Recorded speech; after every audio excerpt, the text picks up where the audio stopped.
enseñanza y sea entendida por parte de todos los estudiantes. Gracias te damos, en el nombre de Cristo Jesús oramos. Amén. Muy bien, hoy vamos a estar mirando lo que es el pacto, santuario y sacrificio, capítulo 8. Vamos a estar en el capítulo 8 de la epístola a los hebreos. Así que si tienen sus Biblias por ahí, ténganlas abiertas, porque vamos a estar leyendo del capítulo 8. Tenemos el pasaje ahí en pantalla. Esa es la versión Reina Valera del 60, probablemente la que todos ustedes usan. Casi siempre es la más usada por nosotros los hispanos.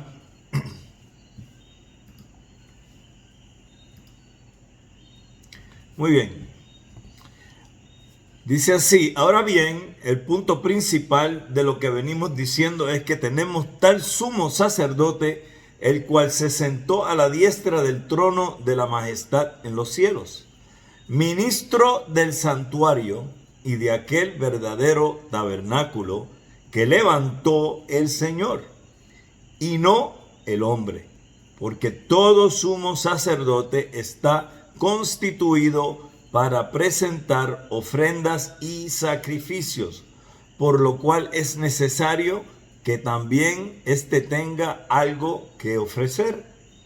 Así que, si estuviese sobre la tierra, ni siquiera sería sacerdote, habiendo aún sacerdotes que presentan las ofrendas según la ley, los cuales sirven a lo que es figura y sombra de las cosas celestiales, como se le advirtió a Moisés cuando iba a erigir el tabernáculo, diciéndole: mira, haz todas las cosas conforme al modelo que se te ha mostrado en el monte.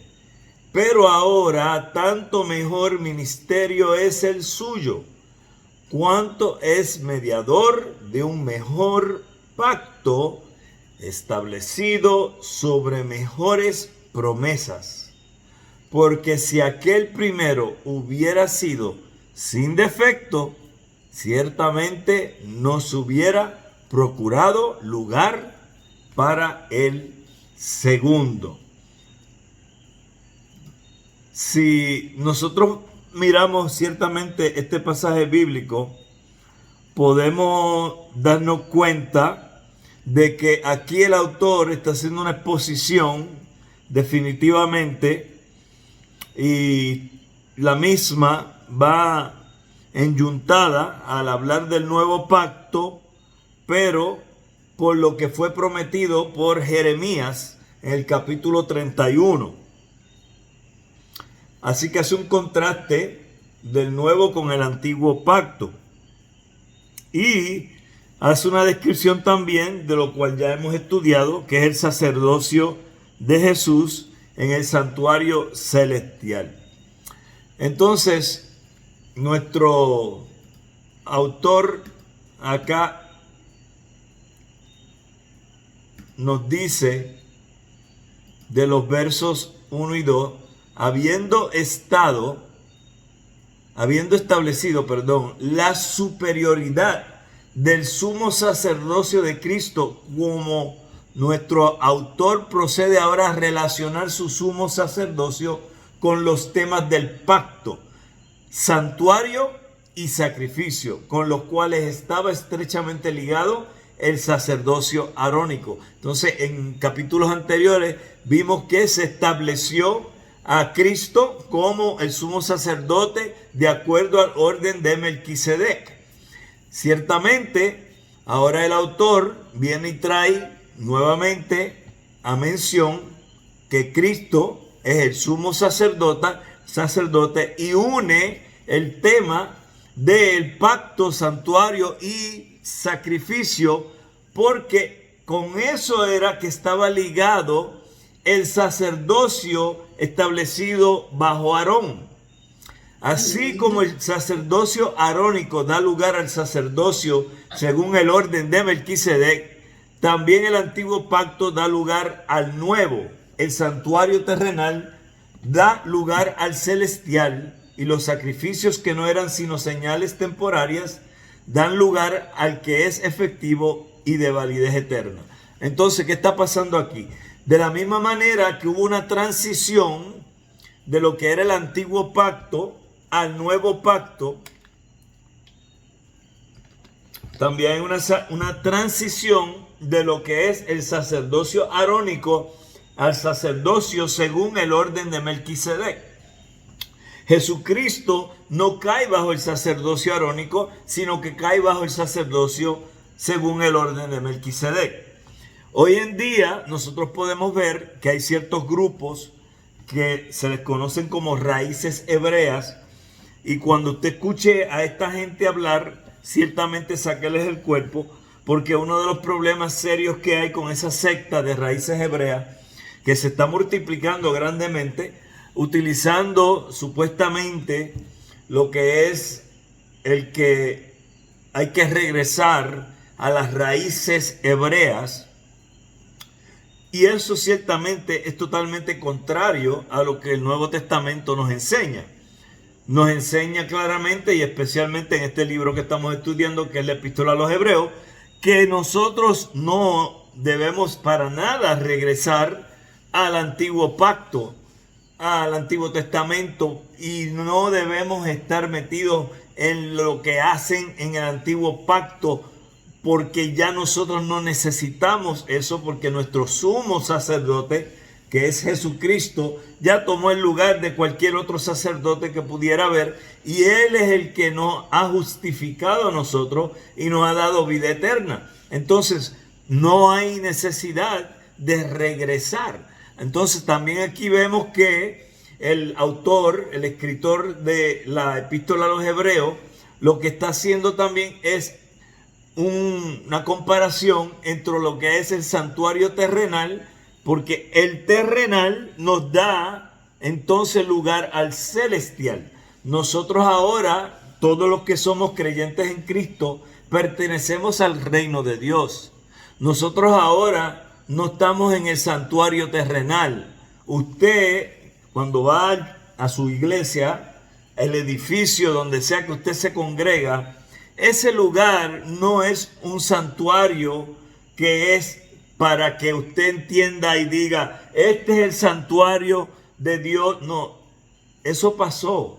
Nosotros estamos en el nuevo pacto. Ciertamente sí es un edificio que se ha escogido para alabar, para glorificar a Dios, para orar, para hacer todas las cosas que nos manda Dios como creyentes que hagamos.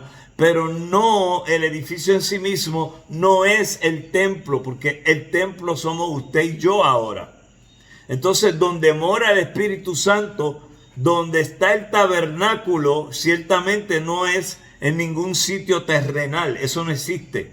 Nosotros ahora estamos en el reino de Dios, somos parte del reino de Dios y somos el templo del Espíritu Santo, cada uno de nosotros que somos creyentes en Cristo Jesús.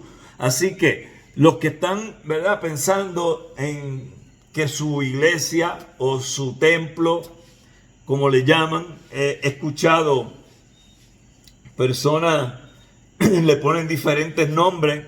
Hay algunos que han hasta puesto a la iglesia, le han puesto sinagoga. Y ciertamente tú dirías, pues, si es una sinagoga, pues es judío, entonces no es cristiano. Pero cuando los escuchas hablar, ellos lo que están hablando es de Cristo. Entonces, nosotros realmente no nos podemos dejar llevar por estos nombres. Nosotros nos tenemos que dejar llevar por lo que se enseña dentro de ese edificio. Y dentro de ese edificio se debe de enseñar claramente que nosotros estamos llamados a andar en las enseñanzas, los preceptos y todo lo que tiene que ver con el nuevo pacto y no con el antiguo pacto. Si ciertamente hay enseñanzas del antiguo pacto que son buenas para utilizarlas como ejemplos, ciertamente también no son para seguirlas letra por la letra, porque nosotros estamos llamados a seguir lo que el nuevo pacto, que son las enseñanzas de Jesucristo y los apóstoles. Nosotros como iglesia, eso es el enfoque central. que si puedo irme a tal profeta del antiguo pacto y aprender de él, claro que sí, no hay ningún problema, pero usted tiene que someterlo del antiguo pacto bajo el nuevo pacto. Es igual como hemos hablado que todo, absolutamente todo lo que sea enseñanza, tiene que ser sometido a la palabra de Dios. Puede venir X o Y persona a decir, bueno, en el concilio tal se dijo esto, la tradición dice esto, fantástico, muy bueno, pero si no pasa por el filtro de la Biblia, no tiene ninguna importancia, no tiene ningún valor, porque la Biblia es nuestra regla de autoridad máxima. Y por ende, cuando cogemos la Biblia y la estudiamos de manera sistemática, tenemos que entender que el nuevo pacto, tal como lo dice el libro de Hebreo o la epístola de Hebreo, es superior al antiguo pacto. ¿Ok? Y entonces aquí encontramos que él está hablando de que se ejecuta su ministerio no en un altar terrenal, sino en la morada celestial de Dios. Un tabernáculo que no ha sido levantado por manos humanas, no es físico.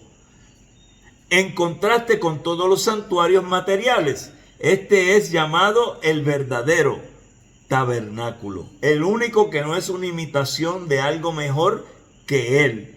El único cuya durabilidad es comparable a la eternidad del Dios vivo y verdadero, cuyo lugar de morada es.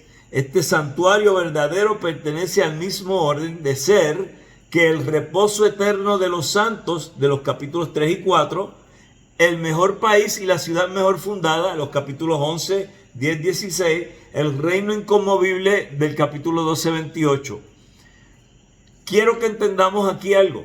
De ninguna manera, cuando está diciendo aquí que hay una comparativa entre los materiales a los espirituales, no se está dirigiendo a que hay en este pasaje bíblico una descripción de lugares en los cielos que se parezcan a los terrenales. ¿Ok? Eso no es lo que está diciendo. Créanmelo, hay personas que han entendido ese pasaje de esa manera. Y entonces han confundido ciertamente lo que está diciendo el verso, porque el verso de ninguna manera está diciendo que en el cielo obviamente hay edificios como los que tenemos aquí en la tierra. Eso sería un disparate. De hecho, a veces yo me río cuando yo veo que dibujan los que tienen una imaginación, ¿verdad? Y se ponen a dibujar la Nueva Jerusalén y hacen estos edificios. Y yo digo, ¿de dónde ellos sacan para poder decir que los edificios son así en el cielo?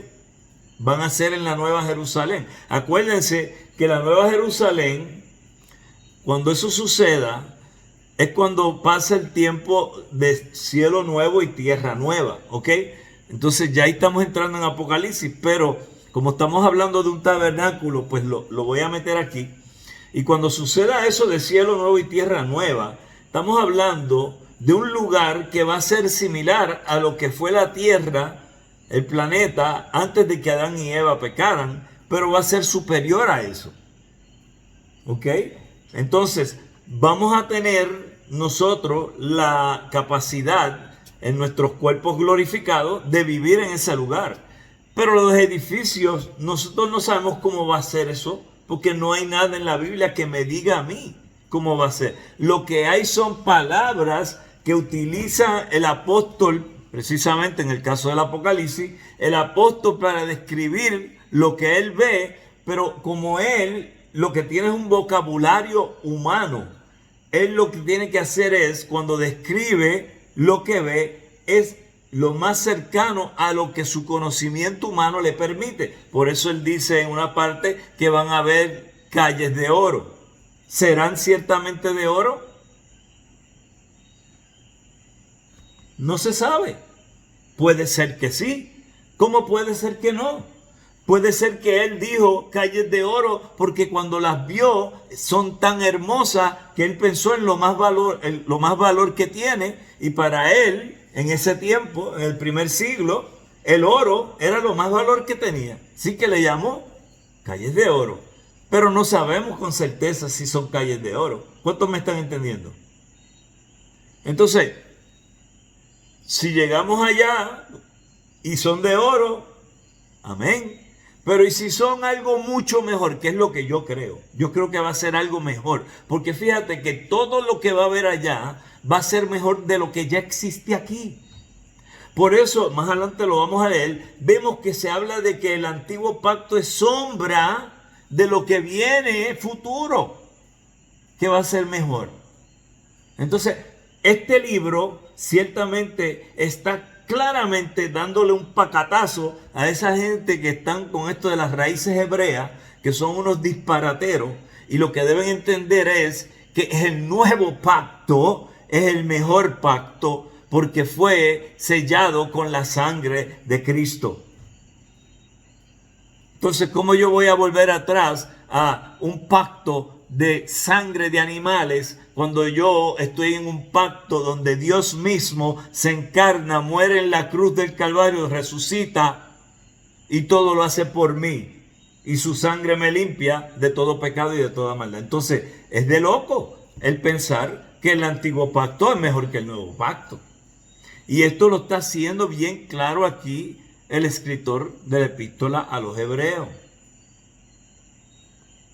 El único que no es una imitación de algo mejor que él, el único cuya durabilidad es comparable a la eternidad del Dios vivo y verdadero, cuyo lugar de morada es este santuario verdadero.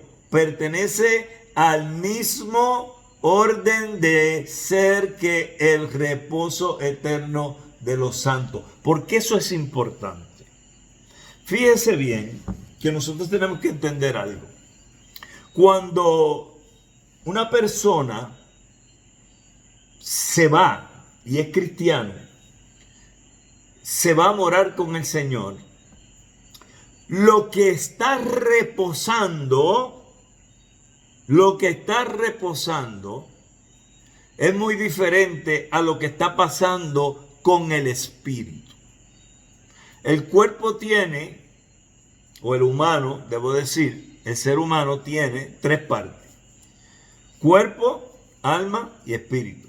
Hay quienes no quieren enseñar eso y enseñan que el cuerpo es cuerpo y alma. Yo no me suscribo a esa escuela. Yo me suscribo a la escuela que enseña que tiene cuerpo, alma y espíritu. ¿Por qué? Porque el cuerpo es el físico. Esto, la carne, ¿ok? El alma es la mente. Ahí está tu mente, en el alma. El alma está ahí en la mente. Tú tienes lo que es las emociones, el raciocinio. Por eso hablaba yo en estos días del corazón, que el corazón no es lo que la gente piensa. El corazón en la Biblia es la mente. Y lo que tiene es las emociones y tiene los pensamientos donde tú razonas. Emociones y razón. Es la mente. El corazón lo que es un órgano que bombea sangre. Y entonces tienes el espíritu con E minúscula. El espíritu es el aliento de vida. Eso es lo que Dios te dio para que tú puedas estar vivo. Si ahora mismo yo me muero, mi espíritu sale de mí. Y entonces, ¿qué pasa? Mi espíritu se va al cielo. ¿Qué se queda aquí? Este cuerpo. Mi mente, que es el alma, pasa ¿a qué? Al reposo.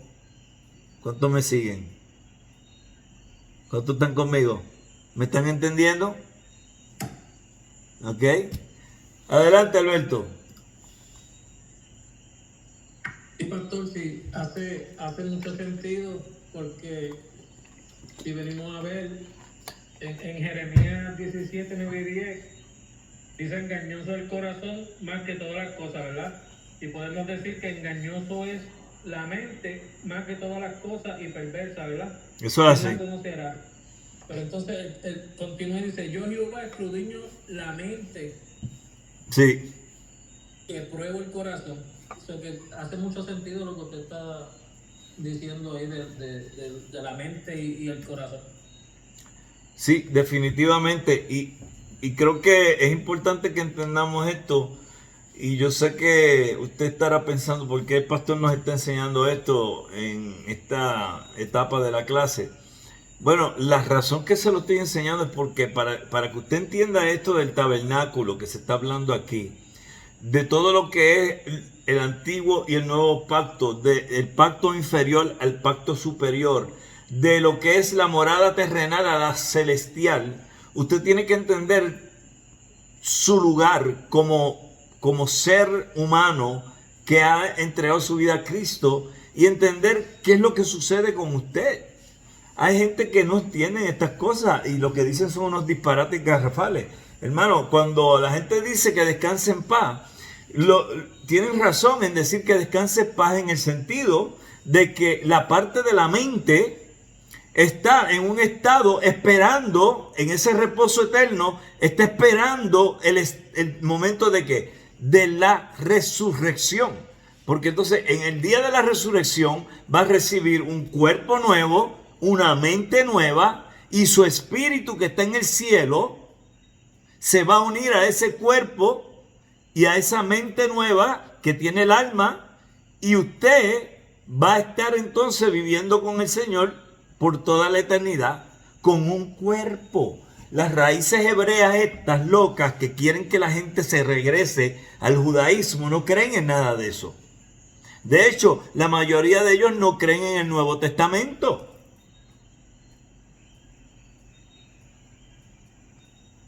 Serio problema. Entonces, yo quiero que usted entienda claramente estas cosas, porque usted va a llegar, ya que ustedes son líderes en alguna forma en sus iglesias, ustedes van a llegar al momento donde alguien le va a cuestionar estas cosas y es bueno que usted las pueda explicar. ¿Ok? Porque esa es nuestra labor, para eso es que estudiamos. Nosotros no estudiamos para aprender y quedarnos con lo que aprendimos, no, es para pasarlo hacia adelante. Eso es lo que el Señor quiere. ¿Ok? Entonces, aquí vemos entonces que también nos dice, lo esencial de su carácter aparecerá más claramente en el curso de nuestra exposición, pero si Jesús ministra como sumo sacerdote en este santuario auténtico, ¿cuál es la naturaleza de su ministerio? Un sumo sacerdote, como ya se ha dicho, se constituye para presentar ofrendas y sacrificios por los pecados. Por lo tanto, este sumo sacerdote también debe tener algo que ofrecer. Entonces, si eso es así, ¿qué es lo que ofreció? ¿Qué es lo que ofreció? Ya nosotros pudimos ver en el capítulo 7, si usted se recuerda, que leímos el capítulo 7, ahí se habló del sacerdocio de Melquisedec, y todo ese capítulo 7 nos dijo claramente de que Jesús sería el sacerdote para siempre según el orden de Melquisedec. También nos decía en el verso 21 de Hebreos 7, porque los otros ciertamente sin juramento fueron hechos sacerdotes, pero este, hablando de Jesús, con el juramento del que le dijo, juro el Señor y no se arrepentirá, tú eres sacerdote para siempre, según el orden de Melquisedec. Por lo tanto, Jesús, verso 22, Jesús es hecho fiador de un mejor pacto. 7:22. Es fiador de un mejor pacto. Wow, más claro nos lo explica un gallito puertorriqueño. Entonces, nosotros tenemos que tener esto bien claro. Si Jesús es mejor fiador, si Jesús es más, entonces la naturaleza del nuevo pacto en la sangre de Cristo ya nos dice claramente que es mejor que el antiguo pacto. Esta gente en el primer siglo que estaban con ese empeño de zafarse e irse de nuevo hacia atrás, hacia el judaísmo, Entendiblemente ya hemos hablado de eso, porque estaban pasando persecución y los cristianos estaban siendo asesinados. La realidad es que eso es horrible, terrible. De hecho, hoy en día ustedes saben que lo hemos hablado, que hay personas que están pasando por situaciones muy difíciles y diversas para llevar el evangelio. Nosotros en nuestra asociación tenemos misioneros que están en lugares muy peligrosos, pero Dios los llamó allí. Ellos dijeron: heme aquí, úsame a mí. Y estoy seguro que quizás en algunas de las iglesias de los hermanos que están aquí también hay misioneros que están en esos lugares. Entonces es importante entender que siempre el cristiano va a tener un momento en su caminar donde van a haber situaciones que van a poner su fe a prueba. Algunas van a ser fuertes, como podría ser la amenaza de ser asesinado, que es precisamente lo que estaban pasando los hermanos de la iglesia allá en el primer siglo a los que se le dedica esta carta. Puede ser que hoy en día eso esté pasando en el caso de nosotros, acá en este hemisferio. Lo que podríamos decir puede ser que nos sancionen la capacidad de expresarnos públicamente acerca de nuestra fe. Eso lo hemos visto suceder aquí, lo hemos visto suceder en Estados Unidos. Hemos visto personas inclusive ser agredidas por personas que no están de acuerdo con lo que nosotros creemos. Hemos visto también personas que pasan por pruebas de enfermedad, enfermedades muy fuertes que ponen a prueba su fe. Hay quienes sucumben en la enfermedad y en vez de buscar el refugio en el Señor, lo que hacen es alejarse de Él. Así que tenemos que nosotros también ser razonables y entender que lo que está pasando en el primer siglo, en aquel momento, es algo que nosotros podríamos tener que pasar. Así que yo hasta cierto punto pienso que no podemos ser muy severos con nuestros hermanos allá del primer siglo, porque inclusive la crueldad y brutalidad que había bajo el Imperio Romano es mucho más excesiva que la que encontramos en el más cruel de los gobiernos que hay en el siglo XXI. Así que las cosas no estaban fáciles en aquel tiempo. Volviendo a lo que tiene que ver con el contraste de los sacrificios, en el 7:27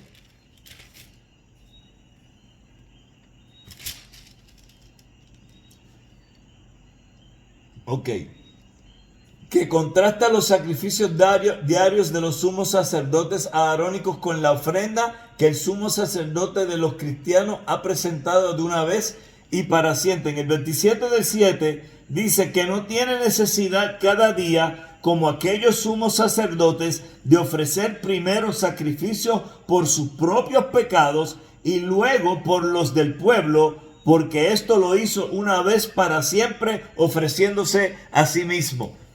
¿Quién? Jesucristo, sumo sacerdote de los cristianos, se ha presentado de una vez y para siempre. Ya se acabaron los sacrificios, el sacrificio fue el que hizo Cristo en la cruz. ¿Por qué entonces queremos ver o regresar a algo que claramente es inferior? Ese es el mensaje. Ese es el mensaje a la iglesia de los hebreos en aquel momento y ese es el mensaje a nosotros también. Esto es muy oportuno, el que estemos en esta clase hablando de esto, porque precisamente ahora mismo, en este instante, aquí en Puerto Rico y en muchos lugares, en otros países y Estados Unidos, los movimientos estos de raíces hebreas están bien fuertes, bien fuertes. De hecho, lamentablemente, a los que más han atacado son a nuestros hermanitos pentecostales, porque entran en las iglesias pentecostales y se hacen pasar como pentecostales y después empiezan a soltar la doctrina de raíces hebreas Y cuando vienes a ver, se levanta un Shemaín y toma control de la congregación y se quedó con esa iglesia. Y lo que era una iglesia pentecostal pasó a ser ahora una iglesia de raíces hebreas. Y eso está pasando aquí en Puerto Rico, está pasando en la República Dominicana, está pasando en países de Sudamérica, Centroamérica y está pasando en Estados Unidos. Las estadísticas que tenemos hasta ahora son que los pentecostales lamentablemente son los más que son atacados, ¿ok? Si me van a hacer preguntas, levanten la mano por favor, porque así no nos hablamos uno encima del otro. No sé quién me estaba hablando.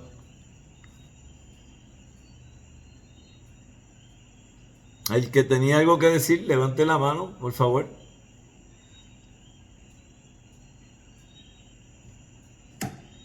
Alberto, adelante, hermano. Se me activó el micrófono ahí sin querer, pero quería decirle que aquí se está viendo mucho aquí en Estados Unidos eso, por lo menos acá en Carolina del Norte lo he visto, y en la Florida he visto un poco también, y se reúnen hasta los sábados, están reuniéndose ellos. Sí, porque ellos están celebrando el Shabbat, tú sabes, y nosotros no tenemos que estar, ciertamente, con el Shabbat, porque nuestro descanso es Cristo, no es un día. Esto está en las Escrituras. Pablo nos habla precisamente de los días de fiesta, y en esos días de fiesta incluye el Shabbat. Nuestro día para descansar es el que usted le dé la gana, perdonando la expresión. Déjame irme un poquito más académico, el que a usted le plazca. Pero el sábado ya ni usted ni yo lo tenemos que guardar.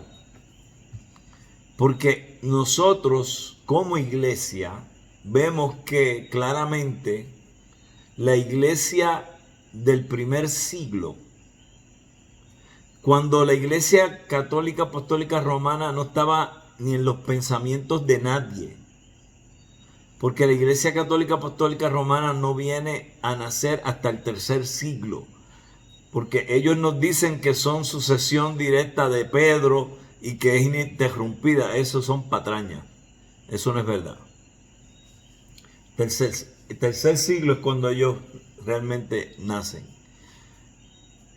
Por ende, nosotros tenemos que entender que cuando estamos hablando de lo que es la naturaleza de la ofrenda del sacrificio de Cristo, Él completa toda la ley y la dice que se suma en dos. Dos. ¿Quién me puede decir cuáles son? Dos. ¿Quién me dice? No te oigo. Maribel. Amar a Dios sobre todas las cosas y al prójimo como a ti mismo. Muy bien. Excelente. Entonces, en esos dos, Jesucristo cumple todos los demás. ¿Por qué? Porque cuando Él dice eso, Él sabe, porque Él es omnisciente, Él sabe todo lo que va a pasar. Ya en ese momento, su mente, siendo totalmente hombre y totalmente Dios, Él sabe que va a resucitar un domingo. ¿Por qué entonces se reúne la iglesia el domingo y no el sábado? Porque el domingo es el día de su resurrección y por ende la iglesia del primer siglo empieza a reunirse los domingos para celebrar que Cristo resucitó. Y Pablo da instrucciones precisamente que ese día sea cuando se recojan las ofrendas. Y Pablo da instrucciones, como ya mencioné, de que no estemos siguiendo ni días de fiestas, ni lunas, ni comidas, porque él inclusive dice que puedes comer de todo siempre y cuando lo hagas con acción de gracia. Pero también dice, todo me es lícito, mas no todo me conviene. ¿Sabes? La Biblia lo cubre todo. Yo no sé por qué la gente se rompe la cabeza. Lo que pasa es que no buscan en la Biblia. Los que son de mi iglesia, ¿verdad? Que están aquí cogiendo clases, saben bien que yo no puedo comer lechón porque me da gota. Pues me es lícito. Yo puedo ir allí a Guabate. Mañana yo tengo cita en Veterano. Salgo de Veterano, me meto allí en Guabate y pido un cuarto de lechón. Con patitas también, para acabar de dañar la cosa. Ajos con habichuela con patitas. ¿Qué tú crees, Grady? Y entonces, el pastor, ay, qué bueno, se goza.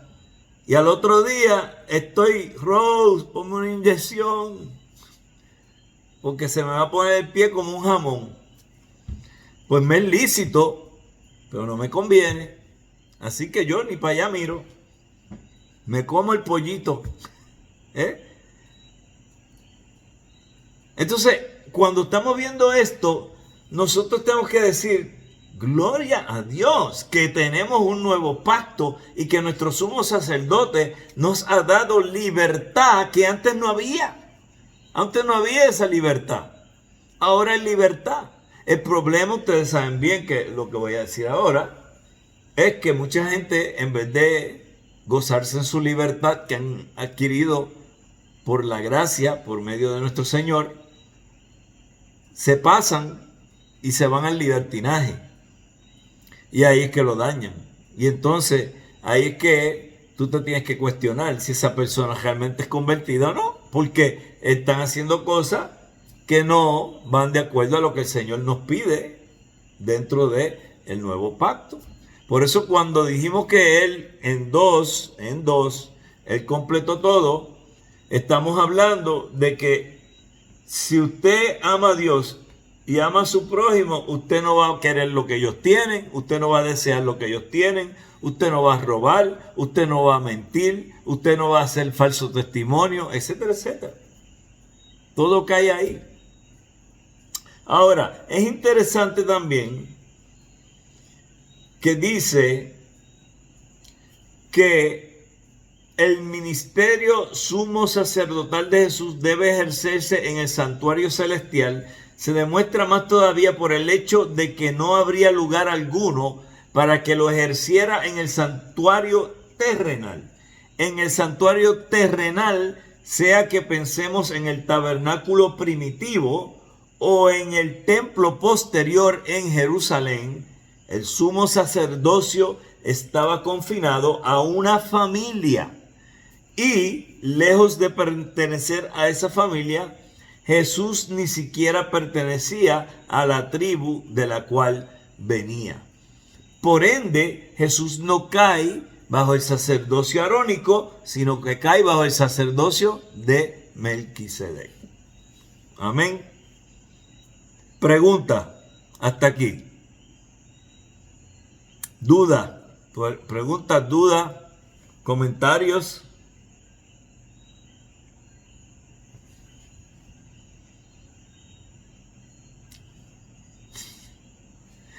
Ok, seguimos.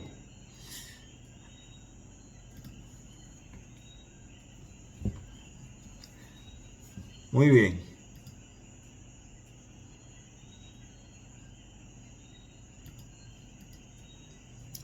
Sobre la tierra, Jesús fue un laico excluido por la ley de toda función sacerdotal.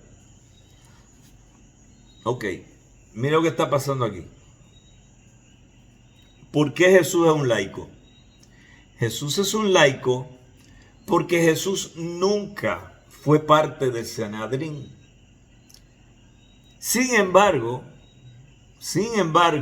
¿saben qué? Le decían rabí. sus seguidores y sus detractores también.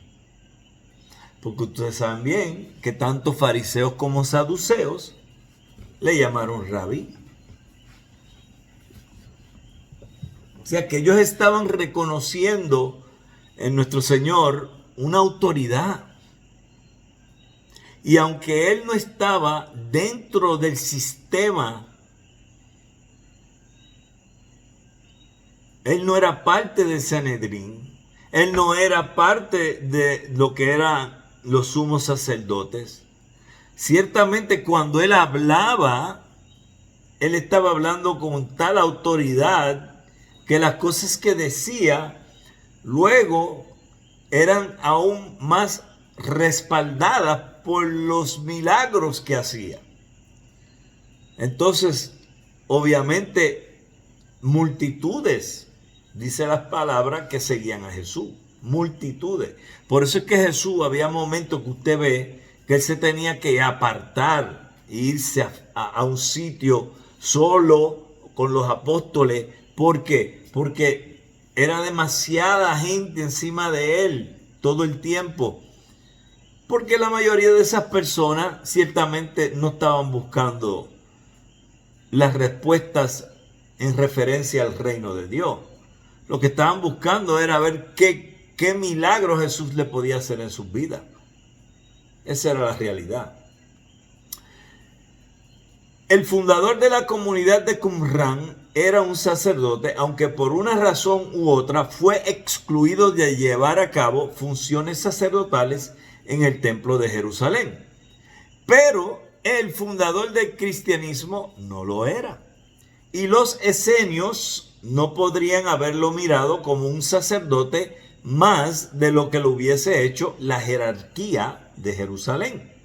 Pero para nuestro autor, esto simplemente enfatiza la dignidad del sumo sacerdocio de Jesús, porque un sumo sacerdocio ejercido en cualquier altar terrenal es muy inferior a ese sumo sacerdocio celestial, que depende para su ejercicio de un sacrificio perfecto ofrecido una vez para siempre y la misión consecuente en el santuario de arriba. Entonces, cuando estamos hablando, nuevamente vemos que hay la comparación del terrenal con el celestial. ¿Dónde está Jesús ahora mismo? Jesús está en el cielo. La Biblia dice que está a la diestra del Padre. Ciertamente Dios y Jesús no están en dos sillas allí sentados pasando el día. De lo que se está refiriendo es de la autoridad que le fue nuevamente otorgada, que Él, cuando se encarnó, ¿sí?, se vació. O sea que Dios mismo se hizo humano, pero ahora Él está allá y nuevamente toma su posición como Dios en la segunda persona de la Trinidad. La única diferencia es que ahora lo que antes era espíritu, escuche lo que estoy diciendo, antes era espíritu, ahora tiene cuerpo, porque Jesús resucitó con un cuerpo glorificado. Entonces Jesús está en el cielo, en el santuario celestial, con un cuerpo glorificado. Dios Padre está en espíritu, pero Jesús tiene cuerpo. De hecho, cuando Él resucita, Jesús, ¿qué hace? Se reúne con sus apóstoles. Más de 500 personas son testigos y lo ven. Él inclusive come, no tiene que comer, porque su cuerpo glorificado no necesita comer para sostenerse, pero come. Entonces, esto es importante que lo entendamos, porque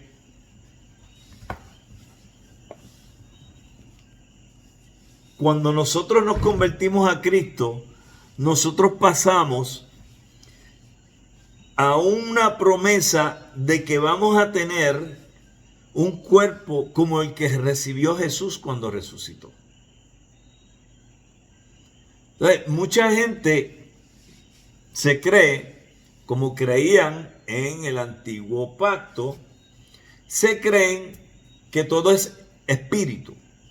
De hecho, hubo herejes en el tiempo de los padres de la iglesia que decían que Jesús no había venido en carne, sino que era un espíritu. Porque en el antiguo pacto la gente pensaba que era el espíritu nada más. También tenían la situación entre fariseos y saduceos, donde los fariseos creían en la resurrección, pero los saduceos no. Sin embargo, Cristo establece que hay una resurrección porque Él resucita y que así como Él resucitó, vamos a resucitar, vamos a recibir un cuerpo también. Entonces, cuando estemos en la Nueva Jerusalén, donde sucede la unión de cuerpo, alma y espíritu, cuerpo glorificado, alma glorificada y nuestro espíritu que está en el cielo, y se una, vamos a tener un cuerpo y vamos a estar por toda la eternidad con Jesús. Eso es lo que dice la Biblia. O sea, mucha gente no cree esto. Me voy más allá y luego este video, si alguien lo ve fuera de la clase, probablemente me escriban algo, pero yo soy de los que me suscribo y creo que en la Nueva Jerusalén, cuando estemos allí todos, con nuestros cuerpos glorificados, allí va a haber de todo lo que usted no se puede imaginar y usted inclusive va a poder comer, porque si Jesús comió cuando resucitó, nosotros también vamos a poder comer. Lo único que la comida va a ser por placer, como un regalo de parte de Dios, y lo lindo es que no vamos a engordar. Eso está bueno. Ya no voy a tener que hacer dieta, porque todo lo que yo me quiera comer, que Dios tenga allí preparado, que yo no sé qué va a ser, yo no sé qué será, lo que tenga, yo sé que es mejor que lo que tenemos ahora. Y en las bodas del Cordero, eso va a ser tremendo fiestón. Pero hay gente que no pone 2 con 2 y no entiende eso. Entonces se creen que nosotros vamos a estar allí en el cielo como un espíritu flotando por toda la eternidad sin nada que hacer. Eso es un disparate. Nosotros vamos a estar sirviendo en el reino celestial de Dios. Por toda la eternidad vamos a estar ahí. ¿Qué vamos a hacer? Yo no sé. Yo no tengo la menor idea. Yo sé que vamos a alabar. Vamos a glorificar a Dios. Pero Él no nos va a tener allí por toda la eternidad sentado en una silla cantando. Créanme que eso no va a ser así. Porque la promesa es que vamos a recibir cosas que corazón ni ojo nunca ha visto. Son las promesas que tenemos para nosotros allá. ¿Ok? Y todo esto es lo que está tratando el autor de Hebreo de inculcarle a estos hermanos para que nos regresen al judaísmo. Que vean las ventajas del nuevo pacto.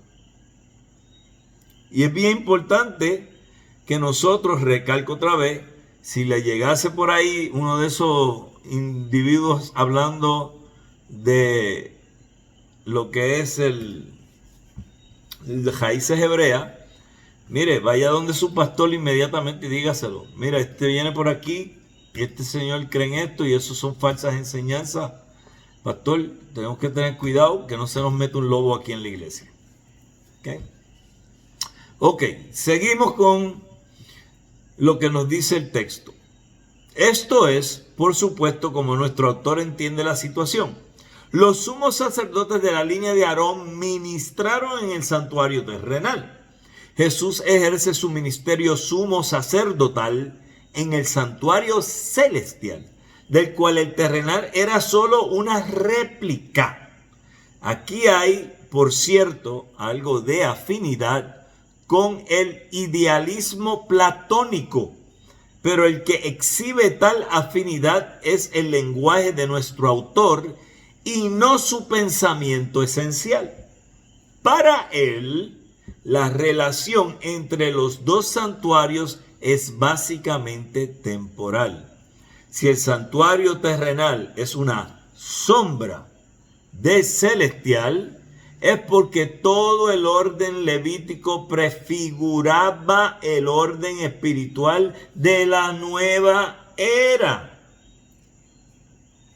O sea, todo lo que estaba en el orden levítico era una sombra de lo que vendría, que sería mejor bajo el nuevo pacto. Entonces, dice aquí como el capítulo 10:1, el orden antiguo era la sombra de los bienes venideros. La manera en que un platonista verdadero puede manejar el modelo que Moisés vio en el monte Sinaí se ve en el tratamiento que Filón. Y acuérdense que cuando está hablando de platonista, está hablando de aquellos que tienen ideas platónicas. Hablando del filósofo Platón. No vamos a entrar en eso porque esta clase no es de filosofía. Pero cuando usted, si usted decidiese seguir con nosotros a hacer un bachillerato, esa es una de las clases que tiene que tomar. Tiene que coger filosofía. ¿Ok? Ahora, también se menciona a otro individuo que va por esa misma línea, que el modelo que Moisés vio en el monte Sinaí se ve en el tratamiento que Filón, que hemos hablado delante, le da al pasaje de Éxodo. Moisés vio con el ojo del alma las formas inmateriales, ideas, de los objetos materiales que iban a fabricarse. Y de acuerdo con esas formas debían producirse copias perceptibles para los sentidos como de un dibujo arquetípico y modelos concebidos en la mente. Moisés, en otras palabras, estaba capacitado para captar con su mente las ideas invisibles que estaban eternamente en el lugar por encima de los cielos, así como Platón tuvo la visión de un modelo de su república en el cielo, de tal manera que era una cuestión de importancia menor si una copia terrenal de ella se hacía alguna vez visible o no. Y fue ordenado a dar expresión material a estas ideas en el tabernáculo en la tierra. Entonces aquí tenemos un ejemplo de cómo Dios le dice a Moisés: vas a hacer esto, lo vas a construir y vas a seguir estas instrucciones y va a ser así de grande, así de ancho, así de alto, etcétera, etcétera, etcétera. ¿Ok? Todo esto sucede en el antiguo pacto. Pero ¿qué pasa? Ese tabernáculo que primero se hace y luego pasamos a lo que es el templo, que finalmente lo termina Salomón, porque David no lo terminó, fue su hijo quien lo terminó, Salomón. Todo esto es representativo materialmente de lo que va a ser en la Nueva Jerusalén, pero allá no van a ser edificios así, van a ser otras cosas mucho mejores que las que tenemos ahora. Y yo me he puesto a pensar mucho en eso. ¿Por qué? Porque uno de los sitios que yo quisiera ir antes de que me vaya con el Señor es a Dubái. ¿Ustedes han visto a Dubái por televisión? ¿Alguien lo ha visto? Dubái, eso es impresionante. Eso era un desierto. Y ahora mismo eso tiene los edificios más bellos. Yo nunca había visto un lugar en el planeta Tierra con edificios tan hermosos como los que tiene Dubái.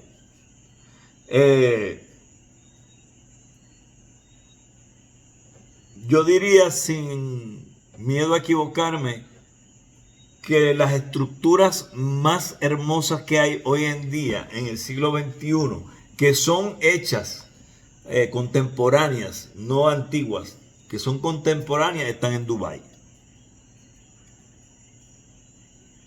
Yo quiero ir allá.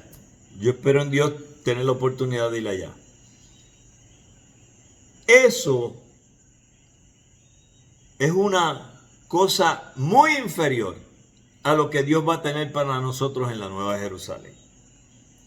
Si la gente tuviera en su mente eso claro y lo entendiesen, le darían mucha más importancia a lo que es el reino de Dios y estar trabajando en ese reino de Dios. Una de las cosas que tenemos que tener siempre en mente es que ciertamente somos salvos por gracia, por medio de la fe. Pero también nosotros, al ser salvos, debemos hacer obras porque es la consecuencia de ser salvos. Y esas obras van a ser contadas a nuestro favor. Así que yo no sé cómo va a funcionar ese sistema, pero yo me aseguro de que si Dios me da a mí un don, un talento, yo lo pongo a trabajar, porque yo no sé qué va a pasar cuando yo vaya para allá y a dónde me van a poner. Y yo te voy a decir, yo voy a hacer todo lo posible mientras yo esté aquí por hacer todo lo que Dios me pida, porque yo sé que allá voy a tener recompensa. Y hay gente que no ve eso así. Y se quedan en una silla, aplatanados los domingos, en venir al culto y ya. Y no hacen nada por el reino. Yo oro por ellos, para que se levanten de esa silla, porque realmente Dios no nos llamó a estar sentados en una silla y nada más. Por lo tanto, Jesús no ministra como sumo sacerdote de su pueblo en una réplica terrenal del lugar de habitación de Dios, sino en el mismo lugar de morada celestial. Por lo tanto, su ministerio es muy superior a cualquier ministerio terrenal. Y es superior debido a la superioridad del pacto en cuyo poder se ejerce. El pacto del cual Jesús mismo es el mediador. Fue Él el que estableció el pacto. El nuevo pacto fue establecido por Jesús. ¿Cuándo comenzó ese pacto? En la cruz del Calvario. Cuando Él murió allí, el testamento tomó efecto. Cuando muere el testario es que el testamento toma efecto. ¿Cuántos me entienden lo que estoy diciendo? Yo tengo un testamento. Cuando yo me muera, es entonces que ese testamento toma vigencia. Y los herederos disfrutan de él. Cuando Cristo murió en la cruz del Calvario, todos los que hemos creído en Él como nuestro Señor y Salvador, hemos sido lavados por su sangre y estamos limpios de todo pecado y de toda maldad a nivel espiritual. ¿Me siguen?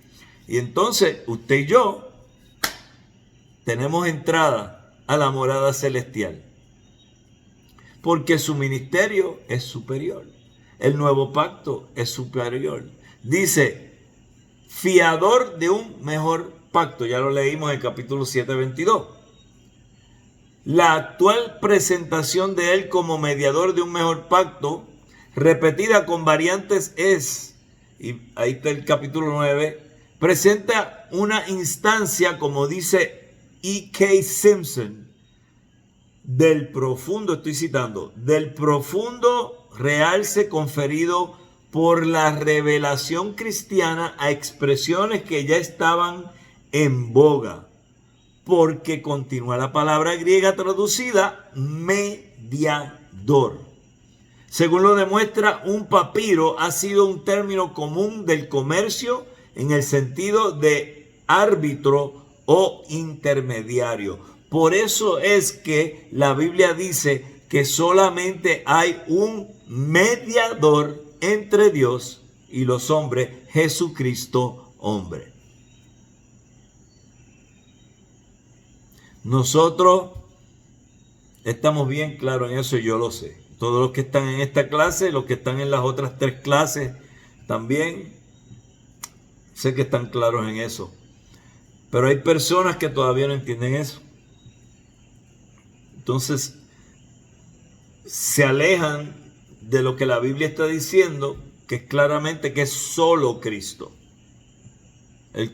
Esa es una enseñanza que muchos, ¿verdad?, se han puesto a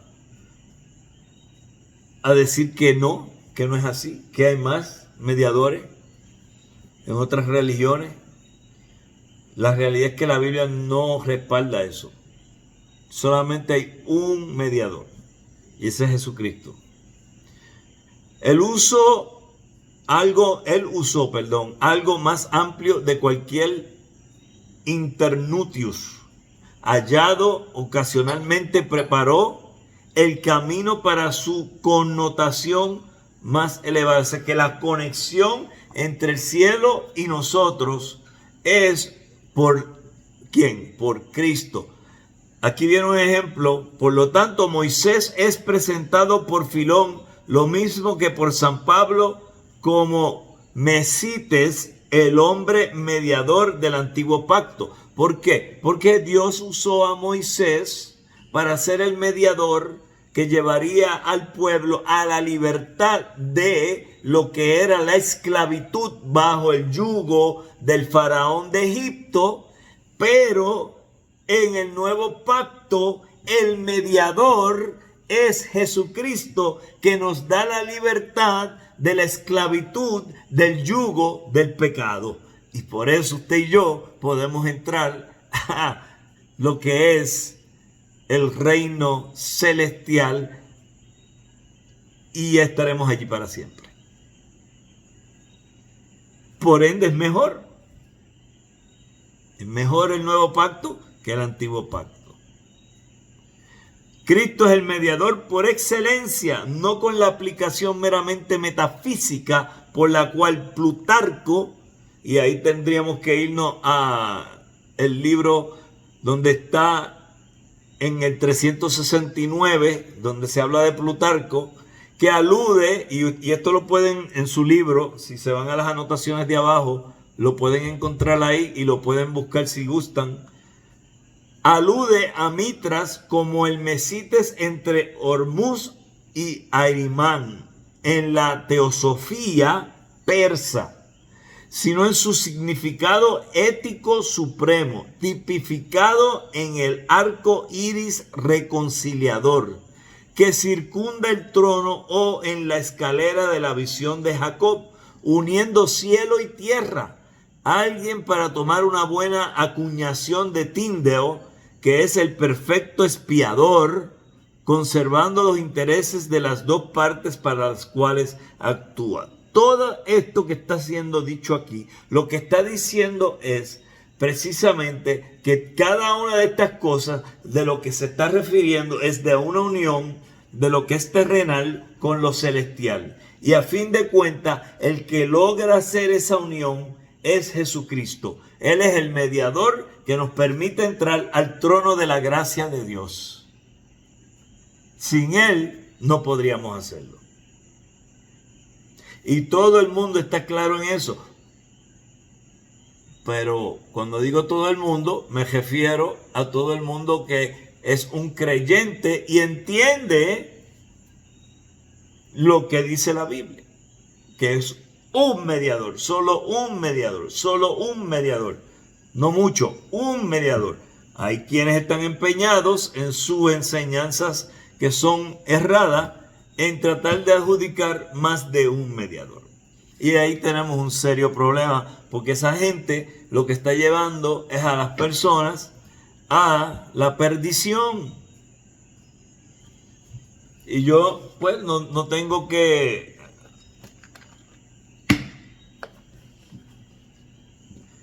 censurarme.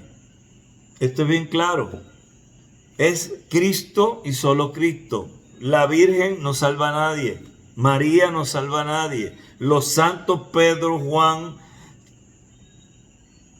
Pablo, Lucas, Mateo, Teófilo, Timoteo, Tito, ninguno salva, ninguno. Porque ninguno murió en la cruz y derramó su sangre y ninguno era Dios hecho hombre. Ninguno era Emanuel.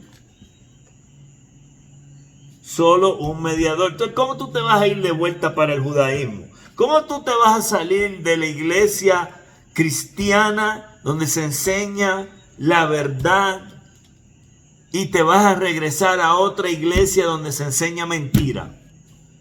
Eso no hace ningún sentido. El que está en la verdad y encontró la verdad, y la verdad está aquí en las Sagradas Escrituras, el que encontró la verdad no vira. Jamás se mantiene en la verdad y persevera hasta el fin. Eso es lo que la Biblia me dice que yo voy a hacer. ¿Y quién nos va a ayudar a perseverar hasta el fin? El Espíritu Santo. Entonces, si usted se va, usted está apostatando de la fe. Usted está renunciando a Cristo. Porque se va a ir quizá a una secta donde hay un falso Cristo. No, quédese donde está el verdadero Cristo, el de la Biblia. Intensamente celoso, y ya vamos a terminar, de que el honor de Dios no se contamine, este mediador ideal, habiendo asegurado el fin supremo, buscará con igual celo el rescate y la regeneración del ofensor. O sea, del pecador. Tal es el intermediario único que la fe evangélica reconoce en su amado Señor. Las mejores promesas sobre las que se establece este pacto mejor aparecerán en la cita de Jeremías 31:31 y versos subsiguientes, que sigue en los versos 8-12. Porque el pacto mejor del cual nuestro Señor es mediador es el nuevo pacto profetizado por Jeremías. De las palabras de la cita también será posible extraer algo del significado que la palabra pacto tiene en esta epístola.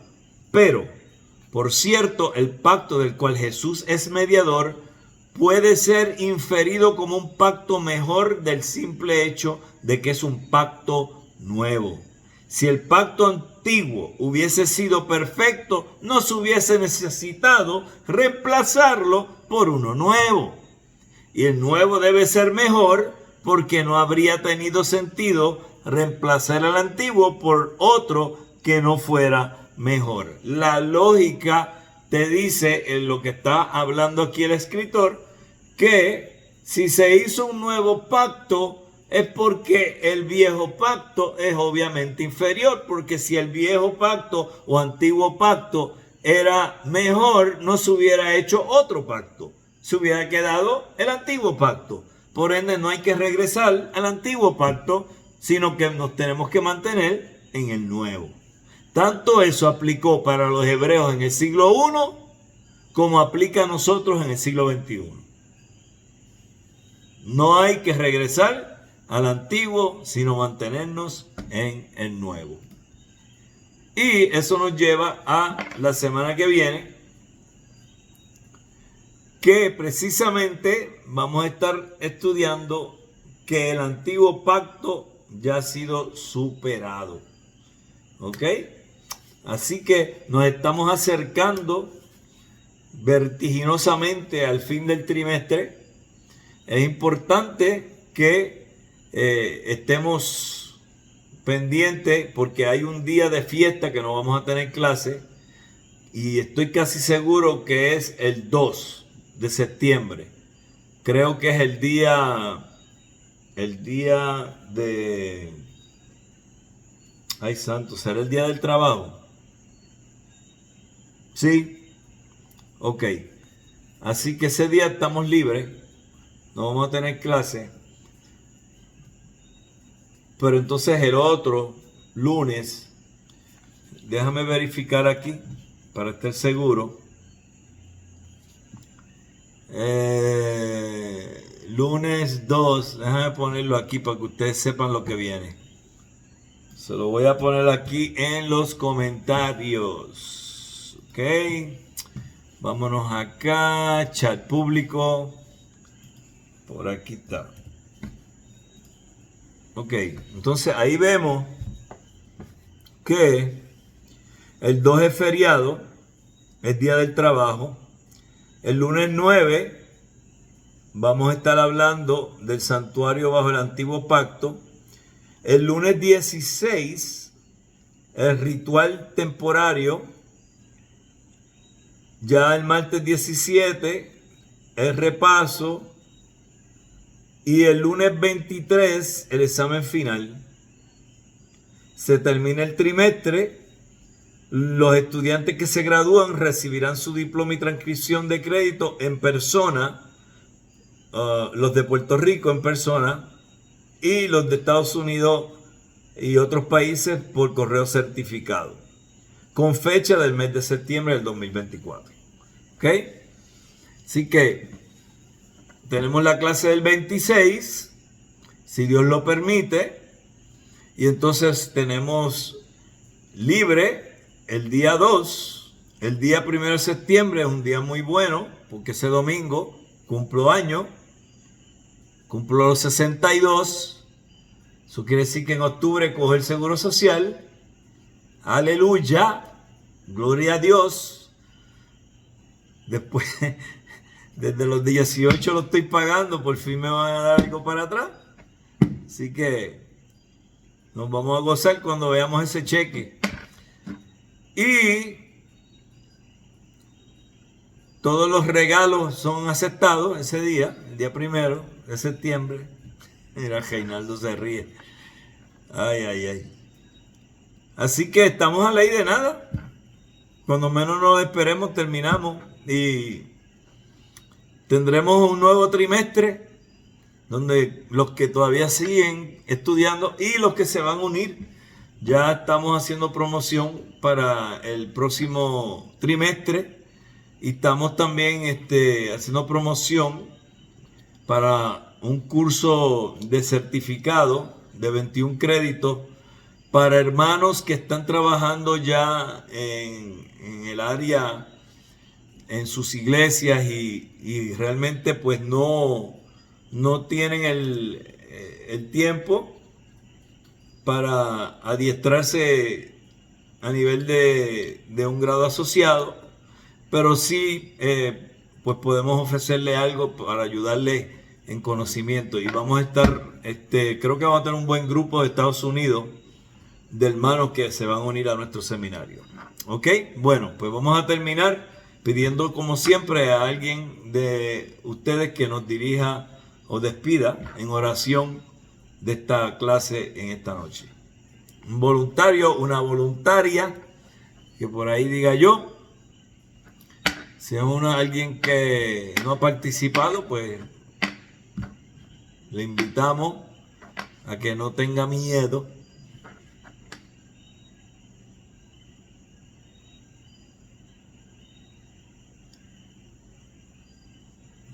Gloria a Dios. Adelante, hermano. Ore.